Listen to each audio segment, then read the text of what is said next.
video kali ini saya akan membahas mengenai model pembelajaran. Salah satunya itu ada model pembelajaran kooperatif. Dalam model pembelajaran kooperatif itu sendiri ada jenis model pembelajaran causal feedback. Nah, sebelum kita membahas mengenai model pembelajaran causal feedback, kita harus mengetahui apa sih itu model pembelajaran, tujuan model pembelajaran kooperatif itu sendiri, dan karakteristik model pembelajaran kooperatif.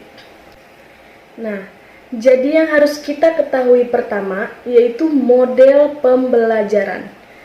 Jadi model pembelajaran itu adalah seluruh rangkaian penyajian atau penyampaian materi ajar yang meliputi segala aspek sebelum, sedang, dan sesudah pembelajaran yang dilakukan oleh pendidik serta segala fasilitas terkait yang digunakan secara langsung atau tidak langsung dalam proses belajar mengajar.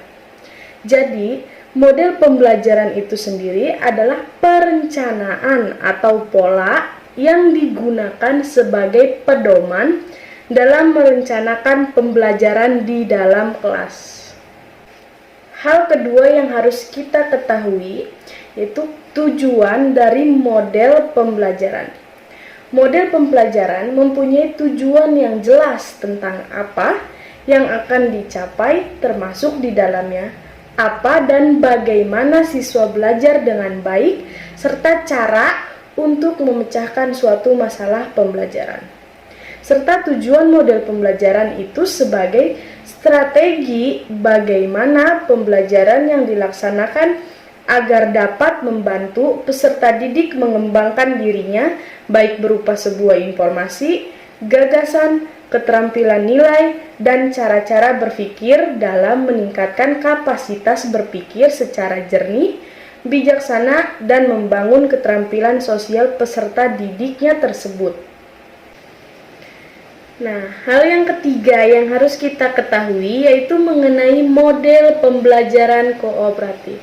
Jadi, model pembelajaran kooperatif adalah model pembelajaran dengan memberikan tugas kepada peserta didik dalam sebuah kelompok yang hasilnya akan dipresentasikan kepada kelompok lain di dalam kelas. Hasil kelompok tersebut kemudian didalami dan ditanggapi sehingga terjadi proses belajar yang aktif dan dinamis. Model pembelajaran kooperatif ini sangat bagus diterapkan dalam proses pembelajaran. Karena apa? Karena komunikasi antar siswa secara formal membuat siswa cepat memahami suatu materi yang sedang dibahas. Siswa yang agak terlambat menerima materi pelajaran, dengan penjelasan temannya yang lebih pandai, ia akan lebih mudah menerima dan memahami materi yang sedang didiskusikan. Serta mereka juga terlatih untuk belajar mendengarkan pendapat orang lain. Namun bagi siswa yang pandai, cara ini menjadi saran untuk menanamkan karakter peduli, sifat berbagi, bertanggung jawab kepada temannya, dan melatih kemampuan berkomunikasi secara tidak langsung. Melalui aktivitas ini, siswa yang pandai akan memperdalam dan memperluas pengetahuannya. Dia akan belajar lebih keras lagi agar bisa lebih baik menjelaskan kepada teman di kelompoknya atau teman di luar kelompoknya. Selanjutnya yang harus kita ketahui juga mengenai karakteristik pembelajaran kooperatif. Karakteristik pembelajaran kooperatif itu memiliki 4 karakteristiknya. Yang pertama, ada pembelajaran secara tim atau kelompok. Jadi, semua anggota kelompok harus saling membantu untuk mencapai tujuan pembelajaran.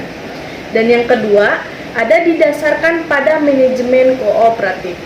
Sebagaimana pada umumnya, manajemen mempunyai 4 fungsi pokok, yaitu perencanaan, organisasi, pelaksanaan, dan kontrol.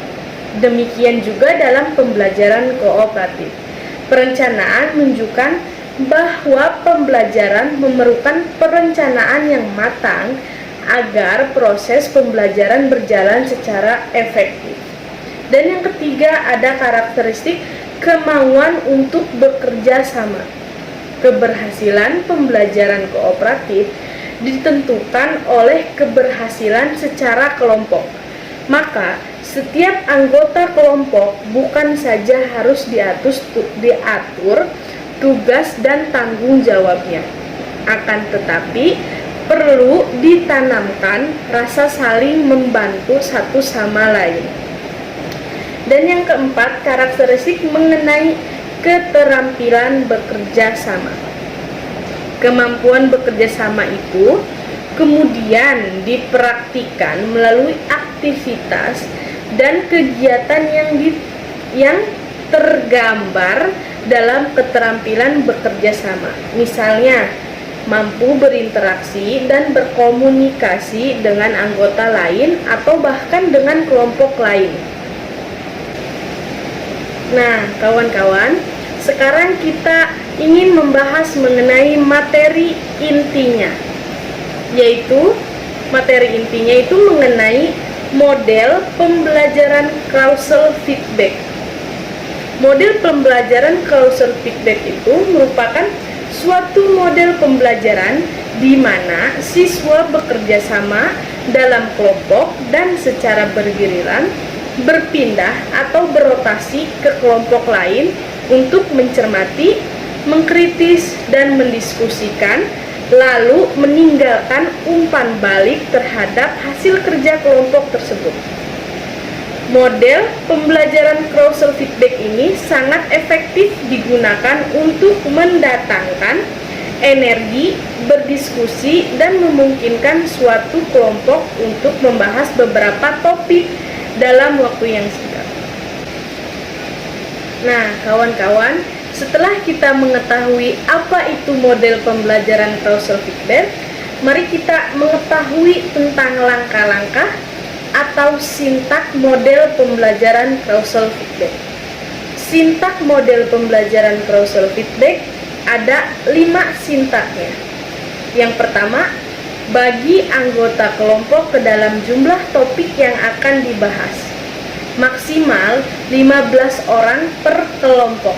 Lalu, setiap kelompok memiliki tempat awal kelompok tersebut dengan ciri kelompok tersebut.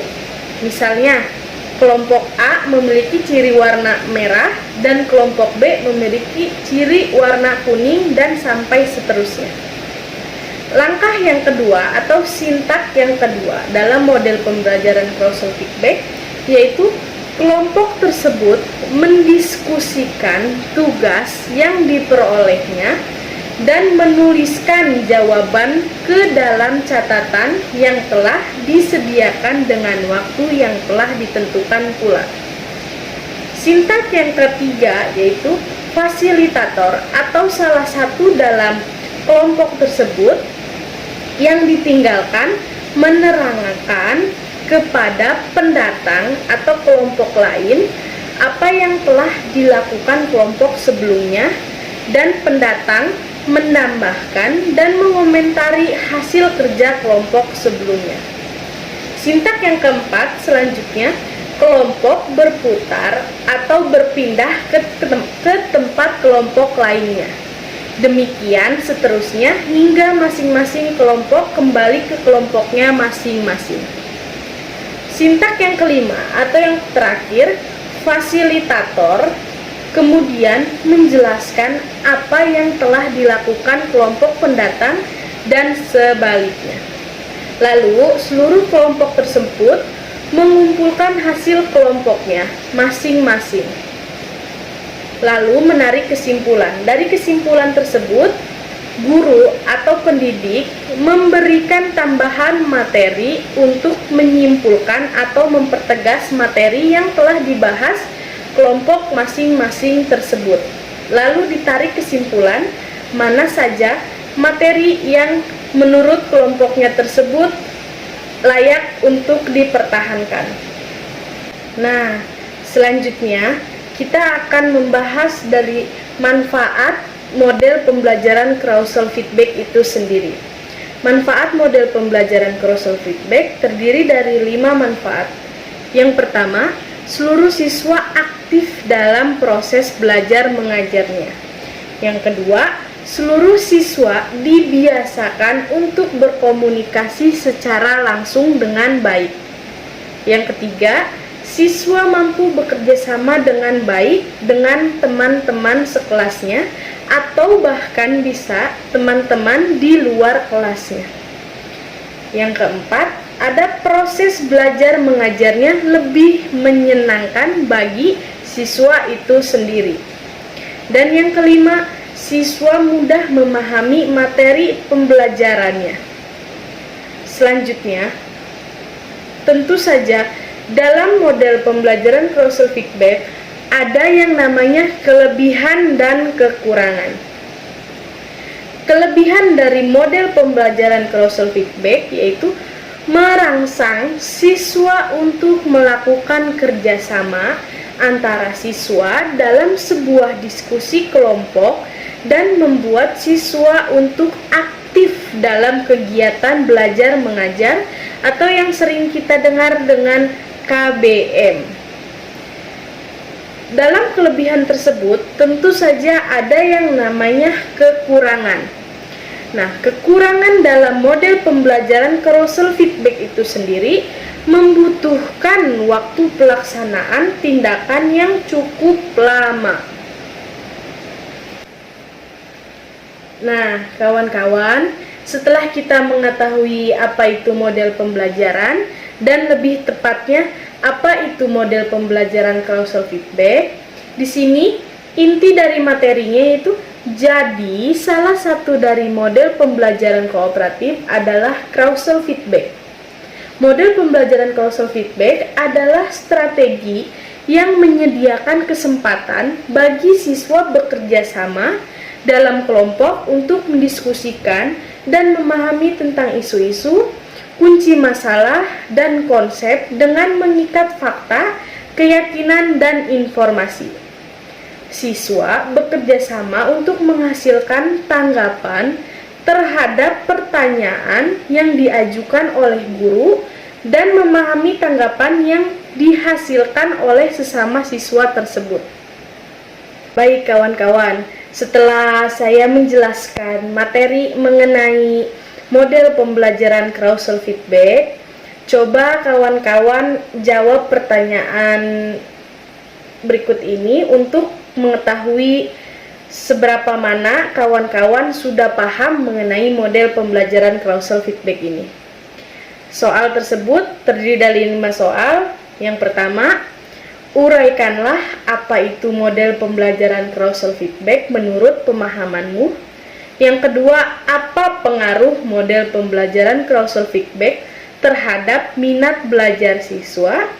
Yang ketiga, jelaskan tujuan dari penerapan model pembelajaran carousel feedback. Yang keempat, uraikanlah langkah-langkah atau sintak dalam model pembelajaran carousel feedback. Yang kelima, jelaskanlah kelebihan dan kekurangan dari model pembelajaran carousel feedback menurut pendapatmu. Nanti kawan-kawan boleh jawab pertanyaan tersebut di kolom komentar.